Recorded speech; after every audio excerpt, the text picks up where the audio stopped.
سلام دوستای عزیز، در این ویدیو نشان میدهیم که چطور چوب روسی را قسم رنگ کنیم که هم قشنگ شود و هم دوام بیشتر داشته باشد.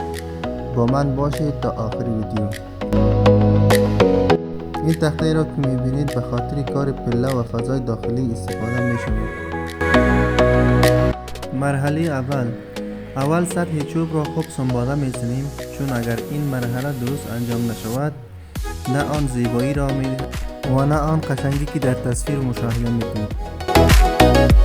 مرحله 2، قبل از اینکه رنگ را بزنیم باید از پاک بودن تخته یا سطح چوب مطمئن باشیم.